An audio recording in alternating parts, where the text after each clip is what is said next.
So, tomorrow, October 6th, Invicta 3, big card coming our way. A lot of fights to cover. Let's go ahead and start with fight number 7, Julia Budd and Danielle West. Oh man, Julia Budd, she's looking good recently, especially the last fight against Nielsen from Sweden. The takedowns. Yeah. We all know she has a good stand-up game. Takedowns, the ground and pound. She's pretty vicious, I think she's coming to her own as an MMA fighter. Yeah. The thing is, though, in this fight, she's actually fighting Danielle West as opposed to her original opponent, which was Elena Maxwell. And I would think that when you're fighting Elena Maxwell, you're expecting somebody with really heavy hands to come at you. Elena's got a good ground game, but I'm pretty sure Bud was expecting it to be a striking game and transitioning to the ground. Now she's fighting Danielle West. Danielle West has a very good jiu-jitsu game. She's faced some of the top people in the world, including Rin Nakai, who she brought to a split draw. And Rin's a pretty good 145er, and to go the distance with her, and actually, I think she won the fight, Danielle West. So to actually, go that far with Nakai it's gonna be kind of interesting to see how Bud handles this switching opponent. Yeah, because West, from what I've seen and understand about her, she's fought everywhere. She won't be shaken to be in the States. She's from the States, but England, fought in Russia. She's been everywhere, so I think that she'd come in this fight composed, and I'm ready for this one. Yeah, and her nickname's the Honey Badger, which is pretty cool. The Jewel and the Honey Badger. Yeah. Awesome. Let's move on. Okay. Ooh, I like this one. Okay, so Michelle the Karate Hottie versus Lacey Shukman. Now, obviously, I've got a relationship with Michelle Waterson. We've been friends for about 5 years now, so it's hard for me to be, a little bit. I don't want to say that I'm biased in this fight, but I will say that my tendency is to think that Michelle is going to take this one. However, this is the first time that Lacey's is going to drop down to 105 to atom weight, and that's I saw her the other day, and she is ripped. She is huge, looking strong. I think she's going to make the weight no problem, but I'm curious to see how Michelle actually handles this power at her. Well, Michelle, we all know she got skills. Yeah. I've seen her at the gym before. She has skills. Shukman is tough, heart of a lion, and making this weight cut, maybe bigger, stronger. I'm not sure she's gonna be faster than Michelle, but sometimes bigger and stronger and having a big heart is enough to overcome a lot of other variables. It is, and I'm going to be sitting there and trying to be as unbiased as possible behind the microphone, but I do know that Michelle can throw submissions out of nowhere. I mean, it's amazing what she's been able to pull off. I mean, she taps me all the time in the gym, and I hold about 50 pounds on her. Oh. So she's tapping you. Yeah, it's kind of. We saw the last fight, Shukman. She fought a girl that was pretty well versed in submissions, and she did her best and held on, but she eventually got tapped. But I don't know, maybe this her being a little bigger and stronger can help her fight off more submissions. I think you're right, and I think actually what comes down to in this fight is who gets top position. That's going to be my opinion on it. Who gets top position will probably determine, because if Michelle is on top, she will, I think, be a little bit smaller than Lacey, so she might be able to kind of get away from the strength and be able to pull out. But if Shukman gets on top of her, that could be a different story. Because both girls are you're right. It's probably who gets on top, because both girls are fighting altitude, well conditioned. Mm-hmm. I'm excited for that one too. Yeah, it's gonna be fun. Okay, here we go. Speaking of high altitude fighters, we've got Kat Zingano versus Raquel Pennington, and both of these girls are from Colorado, so both of these girls are going to be able to pull some super cardio, I think. The fact that Raquel fought Tori Adams and held her, did well, held her own with her. I know Tori. I'm not sure. Are you familiar with Tori Adams? I've met her. I've not fought her. She's a beast. I knew her from wrestling, and the fact that she didn't go out there and get beat down by her, she earns a lot of respect from me. Her last fight, she in Invicta 2, she defeated a girl. I forgot her name, but she Sarah Morris. Sarah Morris. Morris. Whatever. Yeah, defeated her, and that was pretty impressive to me.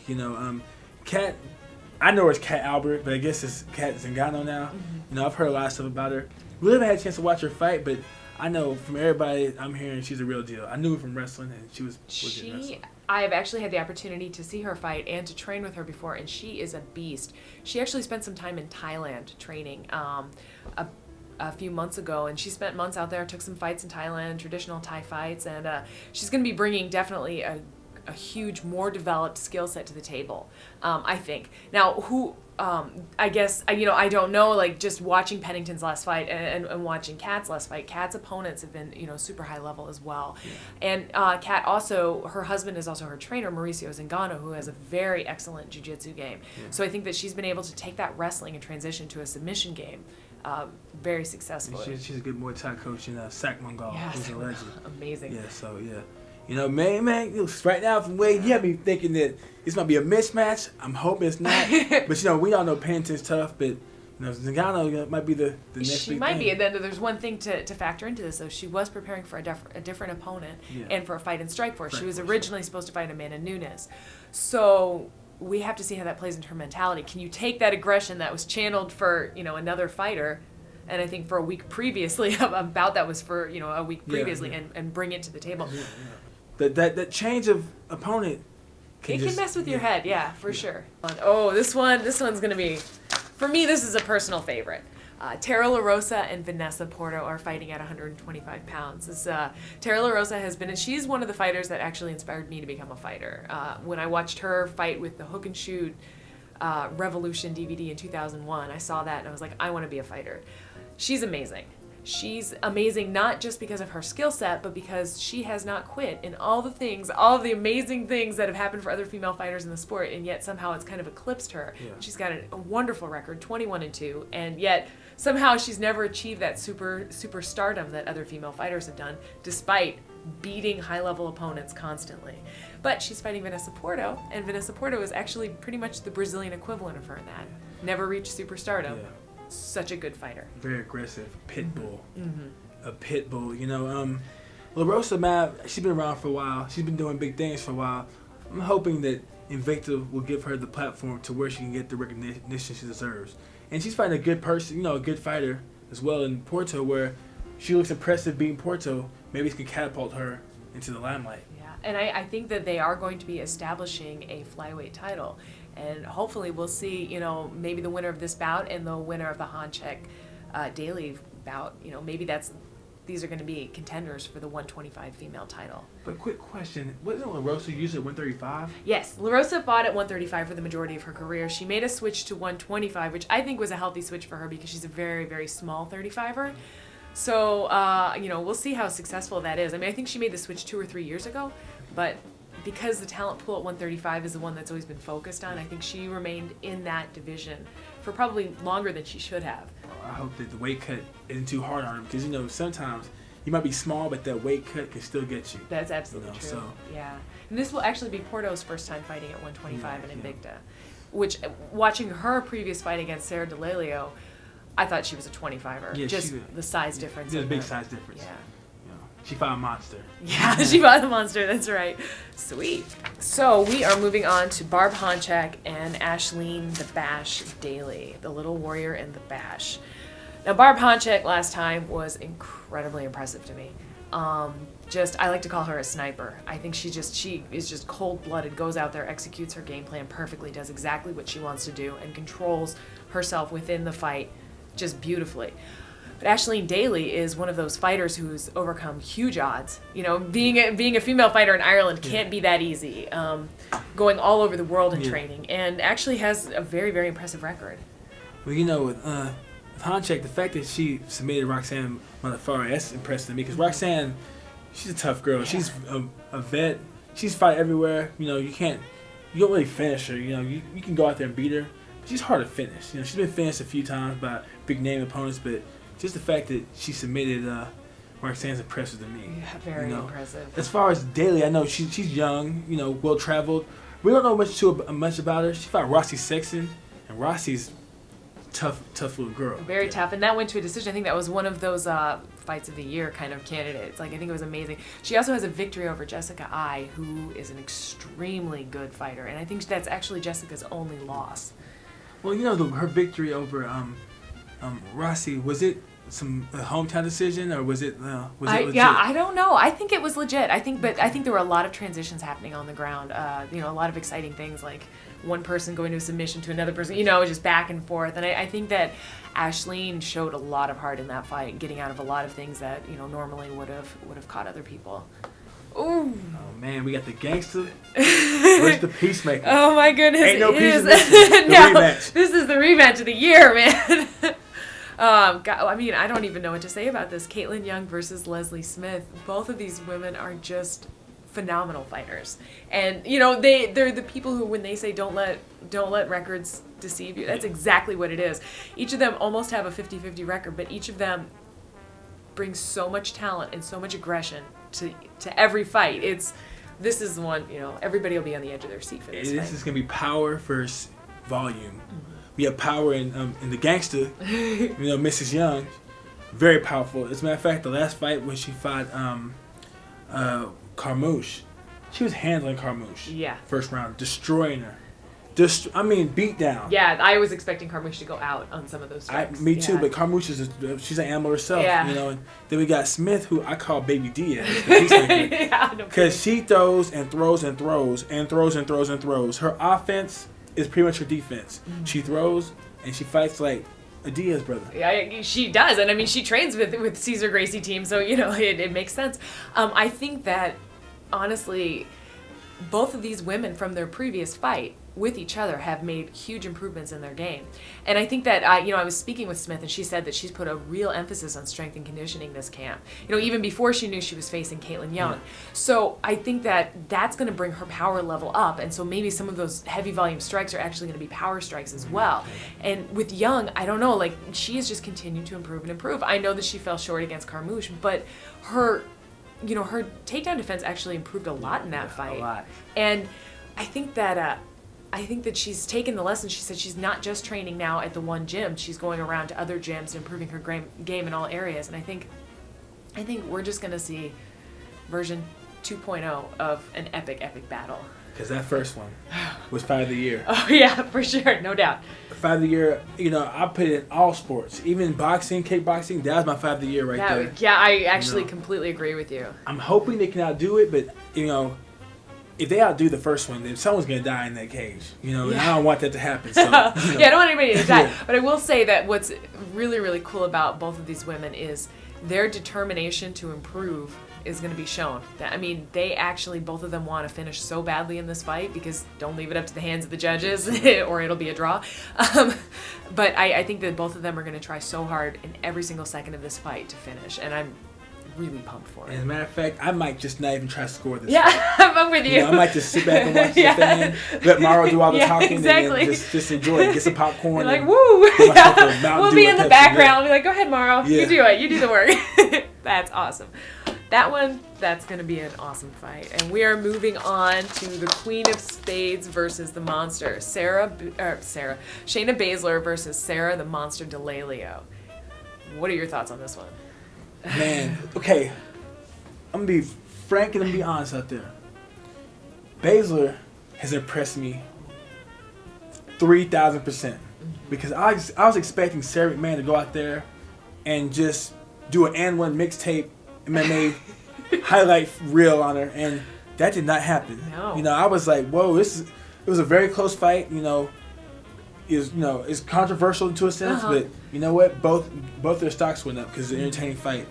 DeLeilo is a monster. That bunny boxing must be working. Yeah, no kidding. I'm gonna sign up for that. You know, I might start trying to holler at her and get some lessons to get my boxing better. But this is a fight. I think right here, this might be my fight of the night.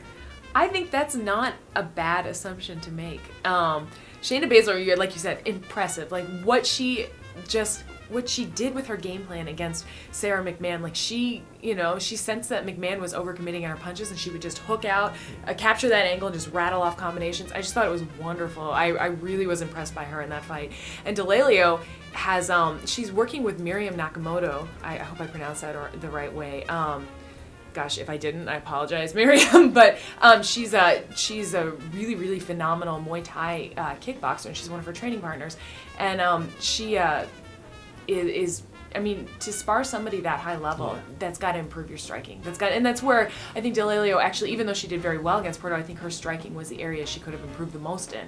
So the fact that she's concentrating on that area a little bit more, I think that it's going to be. I think this one's going to go to the ground, and I think it'll be exciting on the ground. But I think on our feet, we're going to be really impressed. And the X factor in this fight is Basler's confidence.